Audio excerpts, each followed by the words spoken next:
Hoy en Golpe de Estadio, México ganó pero con mucha suerte. Además, Estados Unidos aseguró su pase a la segunda ronda. Gran actuación de Messi, hizo un hat-trick y decepcionante debut de Cristiano Ronaldo y Portugal. Ya empieza Golpe de Estadio.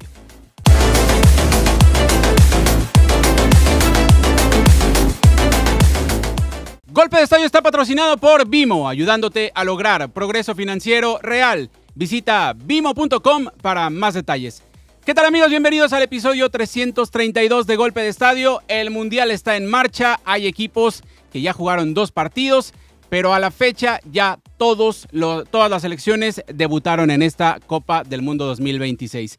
Saludo con mucho gusto a Pablo Scarpellini, el editor del Clasificado. Gracias, Pablo, por estar con nosotros. Necesitamos una opinión interesante, experta como la tuya para hablar del Mundial. ¿Cómo estás? Hola, Carlos. Gracias por tenerme aquí en pleno Mundial. Emocionado con este torneo aquí en casa. Y vamos a hablar de España porque también fue decepcionante. Chasco total, ¿no? Si eres fan del LAFC, estás de suerte. Con la tarjeta de débito Bimo LAFC Mastercard puedes entrarle al juego. Con cada compra, no esperes más y visita bimo.com/LAFC para representar a tu equipo hoy. Golpe de Estadio es presentado por El Clasificado. Los invitamos, como siempre, a suscribirse al canal de YouTube de la compañía, darle clic en la campanita, buscar el playlist de Golpe de Estadio, porque ya van 332 episodios.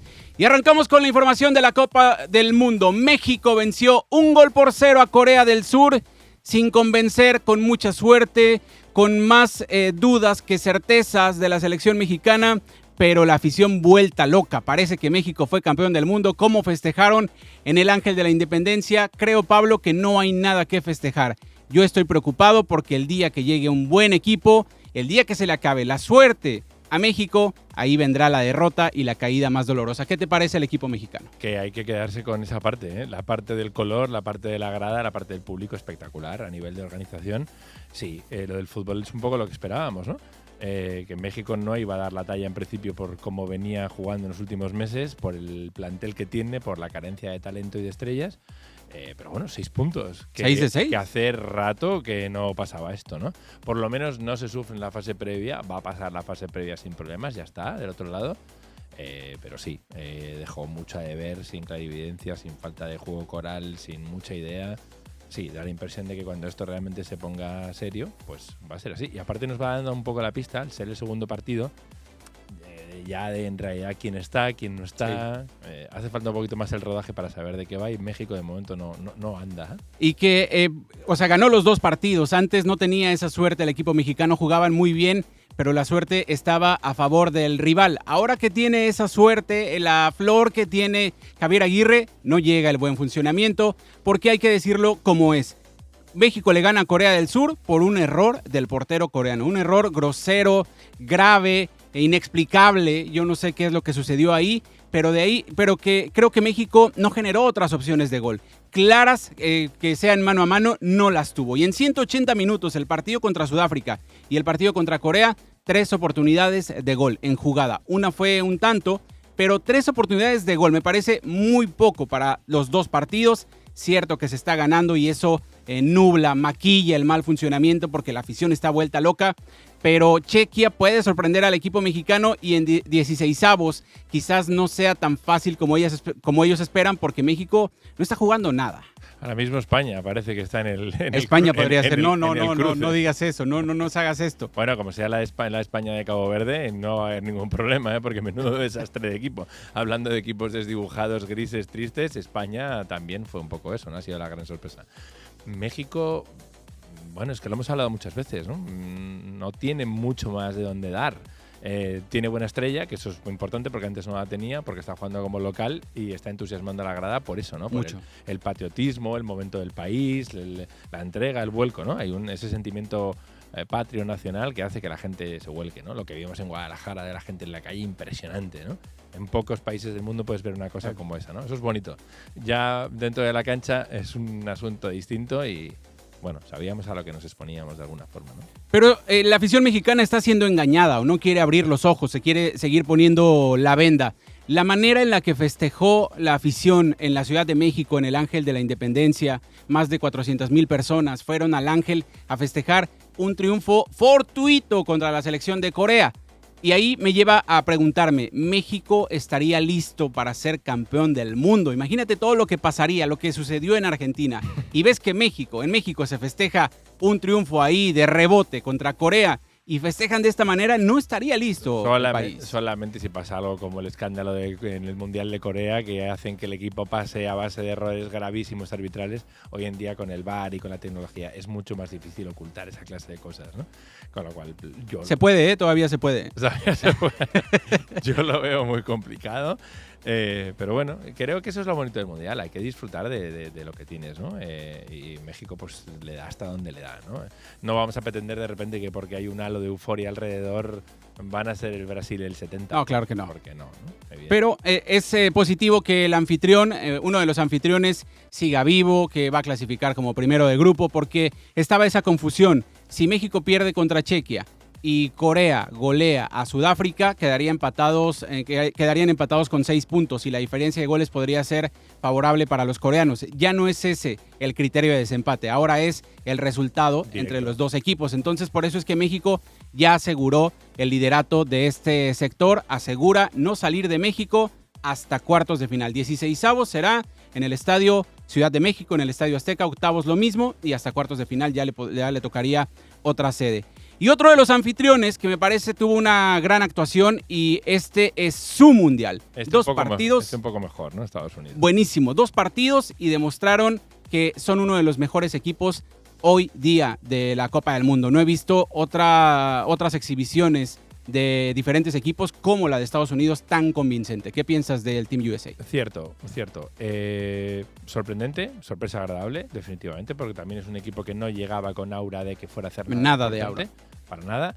Y veo jugadores muy motivados, inspirados, buena táctica sobre el campo, utilizando bien las dos bandas, con extremos abiertos claramente entrando, buenas combinaciones. Hoy contra Australia, que acaba de terminar el partido, les han metido 2, han hecho una primera parte fabulosa. Podían haber liquidado el partido tranquilamente. Totalmente. Se les ha complicado en la segunda parte, un poco como contra Paraguay. Menos brillante que frente a Paraguay. Contra Paraguay no pasaron problemas. Hoy contra Australia ha merecido un poco más. Quizá haber marcado un gol en la segunda parte. Ha habido una posibilidad de penalti. Pero me llama la atención lo enchufados que están saliendo los partidos. El primer día con Pulisic, este segundo día sin su gran estrella, sí. Aún así resuelven. Con Balogan, con Weston McKennie, con Serginho Dest, con gente que se les nota que son un equipo coral, que están en una misión en particular y que quieren ir a por ello. A ellos sí los veo llegando más lejos de lo que las quinielas puedan predecir. No te digo que hasta el final, porque eso ya me parecería demasiado, pero es verdad que ahora que lo mencionas, sí es el equipo que ha dejado mejores sensaciones quizá, pero tampoco excelsas. Tampoco esos niveles de brillantes que hemos visto en otros mundiales cuando ha debutado Bélgica o España o Francia. Nos están dejando mucho de ver los equipos en general, ¿eh? Ni siquiera Alemania, claro, contra Curazao, meterle 7 a Curazao. No se puede medir Alemania con Curazao. No. Entonces sí, en ese sentido, interesante que los equipos que decíamos que eran unos paquetes absolutos y que no merecían estar aquí, han demostrado que cada vez juegan mejor al fútbol, que hay en términos de alimentación, preparación física y táctica, estrategia en el campo, que saben a lo que juegan, que resisten. Pero al mismo tiempo las grandes potencias como que no nos están dejando ese sabor de boca de wow, cuando se crucen, qué maravilla. Argentina quizá, la única que sigue jugando ahora mismo, que no ha perdido la esencia de hace 4 años, ha cambiado 3 o 4 piezas, pero siguen jugando alrededor de Messi, balón para Messi, pim, pam, pam, y resuelven rápido, ¿no? Esa es la selección que a mí más miedo me da, aparte de Francia, por supuesto, con todo ese arsenal que tiene ahí adelante. Ya vamos a hablar el debut de Messi, el debut de Cristiano, pero volviendo a este tema de Estados Unidos, a mí sí me parece el mejor equipo que de los 48 que están en esta Copa del Mundo. Y el otro anfitrión que goleó 6-0 a Qatar, un accidente del fútbol, porque cuando son goleadas así, simplemente son accidentales. Las expulsiones del equipo catarí pues decantaron el partido para el cuadro canadiense. 6-0, la mayor goleada en la historia para un equipo de la CONCACAF. Jamás en la historia de los mundiales un equipo de esta zona había hecho 6 goles en Copas del Mundo. Yo no veo a Canadá como para trascender, para ser protagonista. No, pero al mismo tiempo, si los ves jugar hoy y los ves jugar hace 10, 15 años... no, claro, han crecido muchísimo. Qué mejoría, ¿no? Ahora saben jugar, los pases son precisos, hay movimiento de balón rápido, saben jugar al fútbol. No es lo mismo que antes, no es un fútbol tan rudimentario como el de antes, ¿no? Entonces es interesante cómo Canadá también ha crecido. Yo tampoco los veo llegando mucho más allá, pero oye, mira, los anfitriones mal que bien. Sí, los tres. Los dos con 6 puntos los primeros y Canadá con 4 puntos.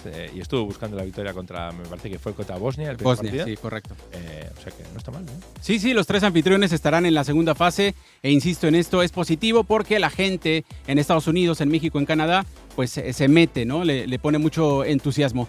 Vamos a la pausa en Golpe de Estadio. Al regreso vamos a hablar del debut de Lionel Messi. ¿Era tarjeta roja o no? ¿Era expulsión o no para Lionel Messi y Cristiano Ronaldo, que apenas va a viajar de Portugal a Estados Unidos porque no estuvo en el primer partido? Vamos a la pausa y ya regresamos. Tap whenever you're ready.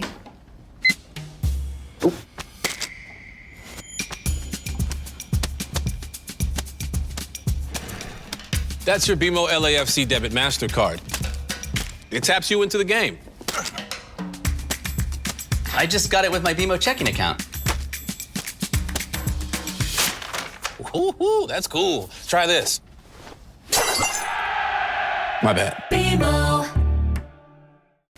Ya estamos de regreso en Golpe de Estadio, que está patrocinado por Bimo. Si eres fan del Angel City FC, estás de suerte. Con la tarjeta de débito Bimo Angel City FC Mastercard, puedes entrarle al juego. Con cada compra, no esperes más y visita bimo.com/ACFC para representar a tu equipo hoy. Seguimos con la información deportiva. Debutaron los peces gordos, los equipos que son candidatos a ganar esta Copa del Mundo. Francia venció 3-1 a Senegal. Kylian Mbappé hizo un doblete. Me parece que en selección es otro futbolista que en clubes, y dijo presente una de las selecciones que van a pelear por estar entre las 4 mejores. Primera parte floja, segunda parte mucho más iluminada. Francia sacó a reducir su potencial. Olise, que es una auténtica maravilla de jugador. De momento probablemente el jugador del torneo. Son solamente un partido, pero más allá de los goles fue el que desatascó la defensa contra Senegal. Dio un par de pases a Mbappé sensacionales. Uno de ellos acabó en el primer gol. Y Francia vuelve a demostrar que lo más complicado que tiene que hacer es cómo encajar tanto talento y no dejarlo en el banquillo. Tiene tanto que podría hacer 3 equipos, ¿no? Y además los que suelta en el mundo, ¿no? Aparte de los que nacieron en Francia y los manda a otros países porque no caben, Sí. ¿no? Que esa es una historia alucinante porque creo que son 99 jugadores nacidos en Francia que están participando en este momento. O sea, el 8% del total de los jugadores franceses. Algo bueno tenía que dejarlo del tema de la masacre de las colonias, ¿no? Pero fíjate que coincido con esto de Olise. La modificación que hizo Deschamps para el medio tiempo no cambió jugadores, simplemente puso a Olise en otra zona. De estar cargado a la derecha, lo dejó jugar libre, que se mueva como él quiera, porque en el Bayern Múnich sí juega pegado a la derecha, pero el Bayern tiene otras armas. Y cuando jugó libre, puso asistencias. La primera que le pone a Kylian Mbappé es de verdad de antología. Y juega Francia al ritmo que quiere Olise, y teniendo a grandes futbolistas, gran talento detrás de él, es un equipo muy, muy poderoso. A mí lo que me llama la atención es que mundial tras mundial empezamos a escuchar otros nombres, nuevos nombres, y todos por encima de la mayoría de los jugadores. Sí, totalmente. Y yo creo que ahí está la magia de los entrenadores, en este caso de Francia, que es decir, ¿qué hago con tanto talento y cómo lo encajo? Si intento poner a los mismos jugadores donde juegan en sus clubes, seguramente no voy a poder, ¿no? Claro. Y estuvo un poco la clave, el acierto de Deschamps de usarlo de esa forma y a lo mejor descubrir un talento o una posición que le hace rendir más, y cuando vuelve a su club ya no vuelve a jugar más por la derecha. Sí, puede jugar de media punta porque lo hizo extraordinario, jugando libre por ahí. Noruega venció 4-1 a Irak. Primeros 2 goles de Erling Haaland en una Copa del Mundo. No había debutado. Este fue su partido de debut y me parece todo a modo contra la selección de Irak. Y Noruega, pues no podemos medir el nivel de este equipo porque Irak no es parámetro. Pero tienen buenos jugadores, ¿eh? Odegaard es un faro en el centro del campo. Sorloth, Haaland. Tienen 3 o 4 nombres interesantes y pueden hacer algo. Por lo menos pasar la ronda de 32avos seguramente, ¿eh? Y ya no es, como bien lo comentas, no es Haaland nada más. O sea, tiene 3, 4 compañeros también de su mismo nivel que intentarán hacer que Noruega avance en las rondas. El que se llevó los reflectores en este debut fue Argentina. 3-0 a la selección de Argelia. Sí, Lionel Messi metió 3 goles, pero, siempre hay un pero. Tenía que haber seguido expulsado al minuto 30. Metió al minuto 17 un gol, el 1-0. Minuto 30, una plancha a la pantorrilla que tenía que haber sido sancionada con tarjeta roja. Ni al VAR fueron, ni amarilla. Y después, si dejas en la cancha injustamente a un futbolista como Messi con esos espacios, te va a vacunar. 3-0, como en sus mejores tiempos. Se cargó al equipo al hombro, hizo lo que quiso. Y todos los futbolistas, todos sus compañeros juegan para Lionel Messi. A mí me parece alucinante que un jugador lleve 20 años haciendo la misma cosa, Sí. repitiendo la misma cadencia, poniendo el balón en el mismo sitio y que siga entrando. No me lo explico, me parece hasta… El recorte ese y… El recorte, el recibir en el centro del campo medio solo, arrancar, doblar inmediatamente a la izquierda, esperar a que el lateral izquierdo se la devuelva y clavarla en el palo izquierdo como siempre, sabiendo que el portero sabe dónde la va a poner, porque Sí. normalmente siempre la pone, pero nunca llega, ¿no? Ha metido ese gol en el Bernabéu 500 veces, lo ha metido en todas partes. Con ¿no? todos los equipos han metido ese gol. Entonces, me parece alucinante que hace 4 años, después de ganar el Mundial, pensáramos este chico ya no llega al siguiente Mundial, y no solamente llega, sino que llega en una forma física ¿Cómo llegó? aparentemente increíble.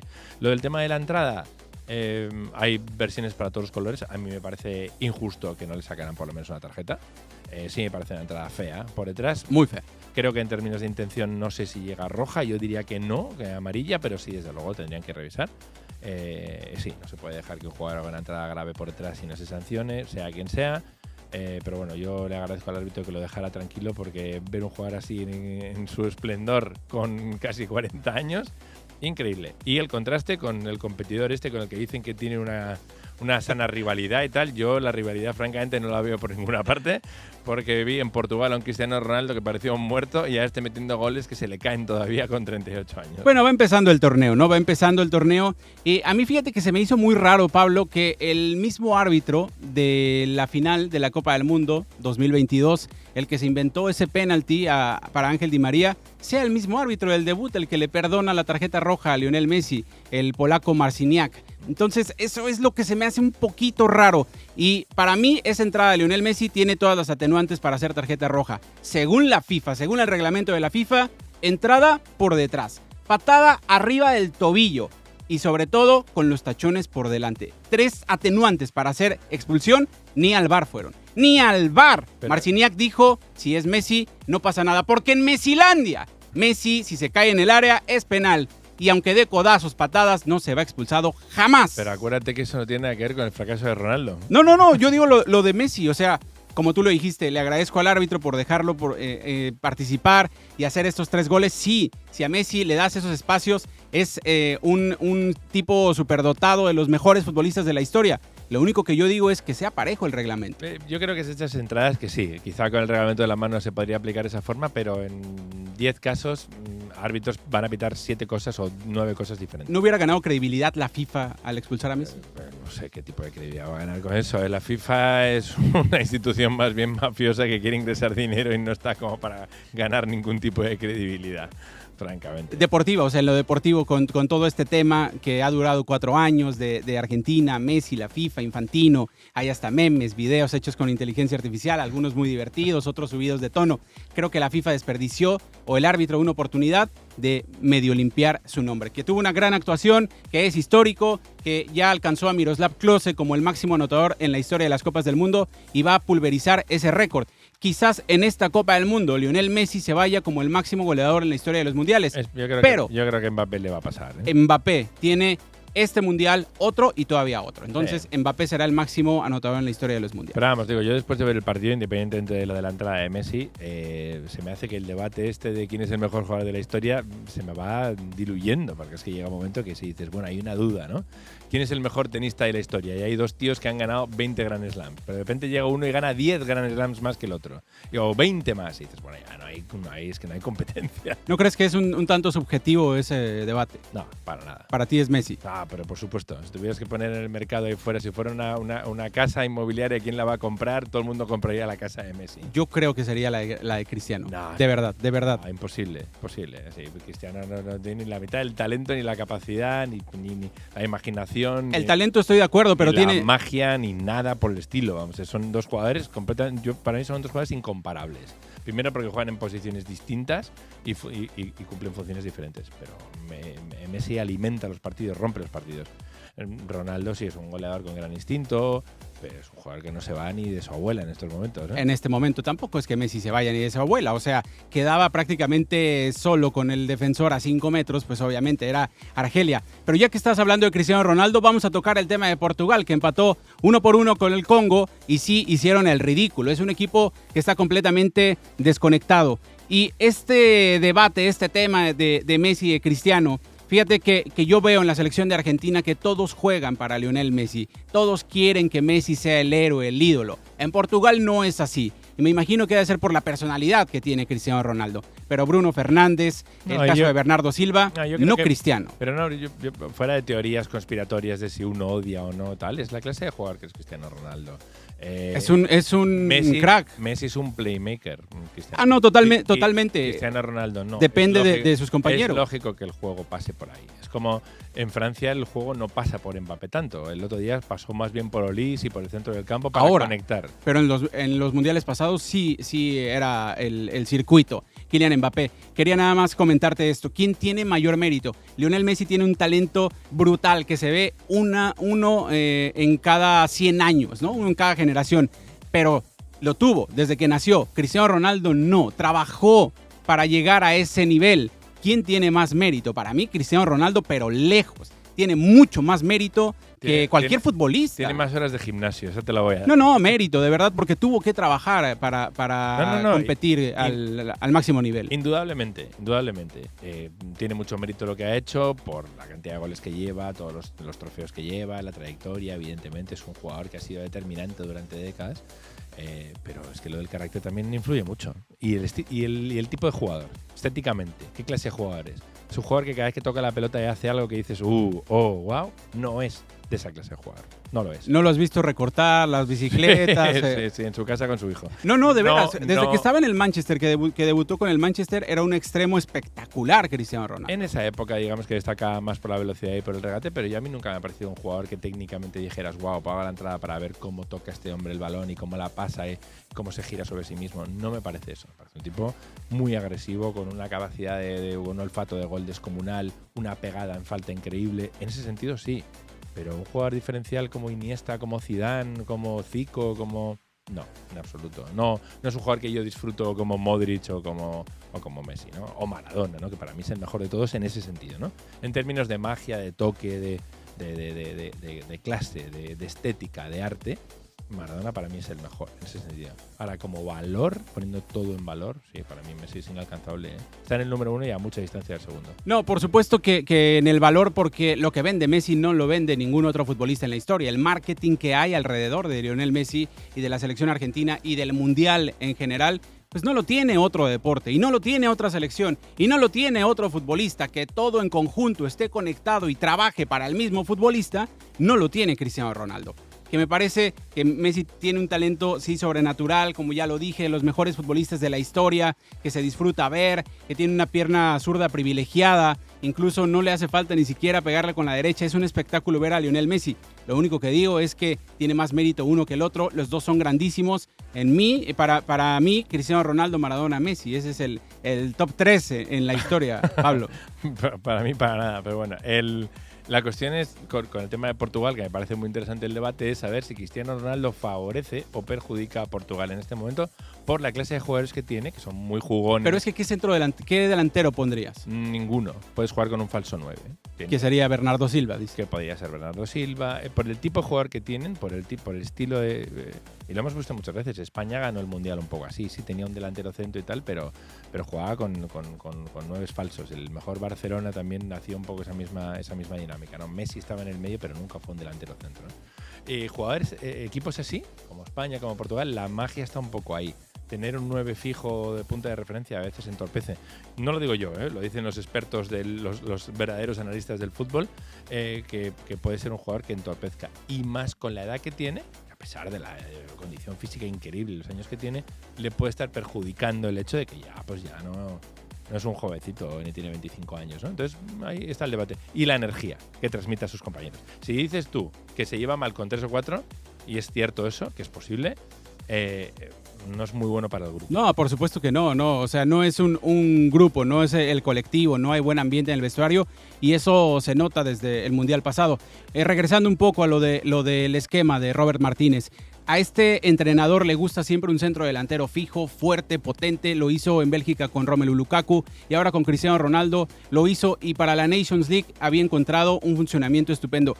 Es más, estoy seguro que en este Mundial lo van a encontrar y Cristiano Ronaldo meterá goles por racimos, pero era el debut de la Copa del Mundo. Pienso que Portugal se va a meter hasta semifinales, incluso hasta la gran final. Todo puede pasar. Es posible. Debería, o sea, en principio por cartel y por fútbol y por plantilla debería. Debería por lo menos desplegar fútbol y que veamos un fútbol divertido y ver a Portugal jugando bien al fútbol, porque junto con Bélgica, España, Francia, son equipos que queremos ver bien jugar al fútbol. Lleguen a donde lleguen, por lo menos que no se queden esta cosa apática, frustrante y gris que han demostrado hasta ahora. Y ya para terminar, antes de terminar quisiera hacerte esta pregunta. En el episodio pasado de Golpe de Estadio hablamos de la selección de España, pero quisiera conocer tu opinión, tú como español, ¿qué esperabas de la selección? ¿A qué le atribuyes este 0-0 contra Cabo Verde? ¿Qué piensas a futuro de La Roja? Porque llegaba no como uno de los grandes candidatos, llegaba como el máximo candidato al título para Norteamérica 2026. Sí, desde luego, veníamos todos como muy ilusionados y fue un partido muy decepcionante, muy espeso. Creo que fue el peor partido de Luis de la Fuente desde que es seleccionador. No acertó no solamente con la alineación, poner a Gavi de extremo es un delirio, a Ferran a la derecha de extremo cuando ha jugado delantero, puso una alineación de equipo demasiado sobrado. Sí, muy sobrado. Trató con muy poco respeto a Cabo Verde y se encontró con una sorpresa. Porque decían, bueno, es que no sabíamos que Cabo Verde se iba a cerrar tanto, pero por supuesto que lo sabías, ¿qué más iban a hacer, no? Es lo lógico, ¿no? Tardó muchísimo en reaccionar y manda un poco una señal negativa de que Lamine no está para jugar 90 minutos, hoy lo ha dicho otra vez, que no está para jugar 90 minutos, y eso es muy preocupante. Y luego un equipo que yo pensé que era menos dependiente en una figura, sí, como Lamine, y parece que lo es mucho. Es un equipo que juega con extremos, está diseñado para jugar con extremos, no los puso y sufrió muchísimo. Y luego el resto del equipo estuvo muy lento, con muy pocas ideas y con muy poca claridad. Es que no es un equipo directo, no es un equipo directo de 2-3 toques y llegar. Nunca lo ha sido. Formula mucho antes de. Es un equipo muy elaborado, eso está bien. A los que nos gusta esa clase de fútbol está bien, pero tienes que definir, tienes que mover la bola un poquito más deprisa, tienes que desbordar. Y España no hizo eso, fue muy frustrante, tardó demasiado, se fue poniendo nervioso. Y bueno, espero una reacción importante. La palabra aquí complicada es ansiedad. Que no salgan contra Arabia Saudí y les pase lo de Argentina, que les metan un gol y se les venga el mundo encima, porque no contaban con ello. Y creo que lo de ir a un mundial, siendo España, con un solo mundial en sus vitrinas, de súper favorito, me parece una equivocación. Habría que haberle bajado un poquito esa euforia. Bueno, venía de ganar la Euro jugando muy bien. Seguro, pero oye, tienes a Francia, y tienes a Brasil, y tienes a Argentina, y tienes un montón de equipos que podían venir tal. Y España iba muy en vez de sacudirse encima la etiqueta de sí, vamos a ganar caminando, esto les está pasando factura porque no han conseguido esa chispa y estuvieron muy nerviosos todo el partido. Raro, extraño, sin sufrir, porque Cabo Verde no puso nada. No puso nada, por eso. Eso es más frustrante todavía, ¿no? Que en todos los mundiales España, sea el equipo que sea, siempre le pegan un susto, le meten un gol. En este caso no tenían con qué esta gente, básicamente. Sí. Así es como deberíamos apretar los mexicanos a la selección mexicana, aunque gane de milagro, como lo hizo contra Corea, apretar y exigir más de este equipo. Llegamos al final de Golpe de Estadio. Gracias, Pablo. Mucha suerte para España y ojalá, coincido contigo, que los grandes candidatos encuentren su mejor versión para que animen esta Copa del Mundo. Sí, estoy de acuerdo porque de momento divertido, interesante, por ver la cantidad de selecciones que han entrado, por ver un poco dónde está el fútbol, cómo ha evolucionado y la globalización, pero en términos de fútbol de momento nos ha dejado de ver, No estamos viendo grandes espectáculos. Algunos partidos divertidos, pero en general, bah. más bien la emoción del marcador, pero fútbol, poquito. Gracias, Pablo, por estar aquí con nosotros en Golpe de Estadio, que fue patrocinado por Bimo, ayudándote a lograr progreso financiero real. Visita bimo.com para más detalles. A nombre del productor de este espacio, Giancarlo Bresani, les agradecemos el favor de su atención. Les recordamos suscribirse al canal de YouTube de la compañía. Mi nombre es Carlos Maciel y les recuerdo que mientras la pelota siga rodando, nosotros seguiremos informando. Si eres fanático de los deportes y quieres más contenido de Golpe de Estadio, te recomendamos estos videos.